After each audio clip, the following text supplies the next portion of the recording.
നമ്മുടെ വയനാട് ട്രിപ്പിൻ്റെ ബാക്കി വീഡിയോ ഞാൻ ഷെയർ ചെയ്തിട്ടുണ്ടായിരുന്നില്ല കേട്ടോ. അപ്പോൾ അത് പാർട്ട് 2 ആയിട്ട് ഞാൻ ചെയ്യാമെന്ന് പറഞ്ഞിട്ടുണ്ടായിരുന്നു. ഓരോ തിരക്കും കാര്യങ്ങളും കാരണം നമുക്കത് ചെയ്യാൻ പറ്റിയില്ല. ഞാനിപ്പോൾ ഇന്നാണ് കേട്ടോ അതിൻ്റെ വോയിസ് ഓവർ കൊടുത്ത് ഷെയർ ചെയ്യുന്നത്.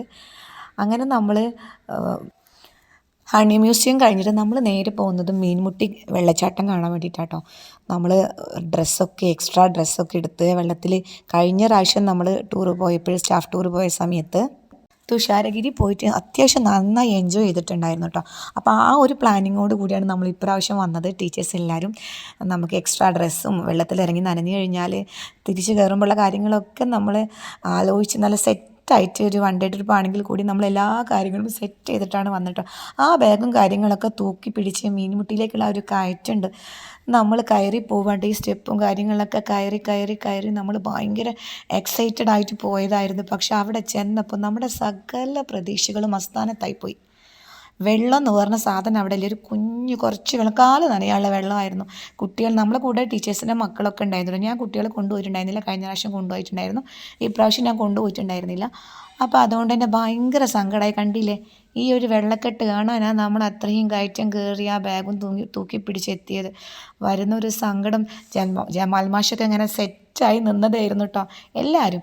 അങ്ങനെ നമുക്ക് ഭയങ്കരമായിട്ട് നഷ്ടം വന്നു, സങ്കടം വന്നു. നമുക്കതൊന്നും കാണാനോ എൻജോയ് ചെയ്യാനൊന്നും പറ്റില്ല. അതുകൊണ്ട് തന്നെ നമ്മൾ പെട്ടെന്ന് അവിടെ നിന്ന് ഇറങ്ങിയിട്ടുണ്ടായിരുന്നു. പിന്നെ നമ്മൾ നേരെ പോയത് ബാണാസുര ഡാം കാണാൻ വേണ്ടിയിട്ടായിരുന്നു കേട്ടോ. ഇവിടെ കുഴപ്പമുണ്ടായിരുന്നു, നല്ല കറക്റ്റ് സമയത്ത് എത്തി. നമുക്ക് അവിടുന്ന് ആ ഡാമിൻ്റെ അകത്തേക്ക് നടക്കുകയും ചെയ്യാം, അല്ലെങ്കിൽ അവിടുന്ന് ഒരു വാന് നമുക്ക് അവർ സെറ്റ് ചെയ്ത് തരുന്നുണ്ട്. ആ വാനിൽ കയറിയിട്ട് ആ ഡാമിൻ്റെ മുകളിലേക്ക് നമുക്ക് എത്താം കേട്ടോ. മറ്റേ സ്റ്റെപ്പൊക്കെ കയറി പോകുന്നത് അതൊരു വേറൊരു വൈബ്. ഇത് നമ്മൾ ഓൾറെഡി വൈകിട്ടാണ് വന്നത്, സമയം കഴിയാറായിട്ടുണ്ടായിരുന്നു, എല്ലാവരും ടയേർഡായിട്ടുണ്ടായിരുന്നു. അപ്പോൾ അതുകൊണ്ട് നമ്മൾ അവിടെയുള്ള വാനിലാണ് പോകുന്നത്. നേരെ നമ്മൾ ബാണാസുര ഡാം കാണുന്നു, തിരിച്ച് വീട്ടിലേക്ക് പോകുന്നു. അപ്പോൾ ഇതോടുകൂടി നമ്മളെ ഈ സ്റ്റാഫ് ടൂർ പറവണ്ണ GMUPSലെ സ്റ്റാഫ് ടൂർ ഇവിടെ അവസാനിക്കുകയാണ് കേട്ടോ. ഈ വർഷം ഞാൻ അവിടെ അല്ല, കഴിഞ്ഞ വർഷമായിരുന്നു. അപ്പോൾ അതുകൊണ്ട് തന്നെ ഈ വർഷത്തെ സ്കൂൾ എങ്ങനെയാണ്, ടൂറുണ്ടോ കാര്യങ്ങളുണ്ടോ ഒന്നും അറിയില്ല. എവിടെ പോയാലും നമ്മൾ ഫ്രണ്ടിലുണ്ടാവും ടൂറ്. കാര്യം ഇവരാണെങ്കിലും നമ്മളെ വിളിക്കട്ടെ എന്തായാലും, അത് ഷുവറാണ്. വേറൊരു സ്കൂളിനെ പോലെ ഒന്നല്ല നമ്മളെ പറവണ്ണ ടീം. അവർ നമ്മൾ പോയി കഴിഞ്ഞ് ടീച്ചേഴ്സിനെ എപ്പോഴും സ്റ്റാഫ് ടൂറിനൊക്കെ വിളിക്കാറുണ്ട് കേട്ടോ. അങ്ങനെ നമ്മൾ ഇതിൻ്റെ മുകളിലെത്തി ഡാമിൻ്റെ ഭംഗി കാര്യങ്ങളൊക്കെ നമ്മൾ ആസ്വദിച്ചു. പിന്നെ നമ്മൾ സാധാരണ ചെയ്യുന്ന പോലെ തന്നെ കുറേ റീൽസും കാര്യങ്ങളൊക്കെ എടുത്തിട്ടുണ്ട്. അതൊക്കെ ഞാൻ എൻ്റെ ഇൻസ്റ്റയിൽ പോസ്റ്റ് ചെയ്തിട്ടുണ്ട്.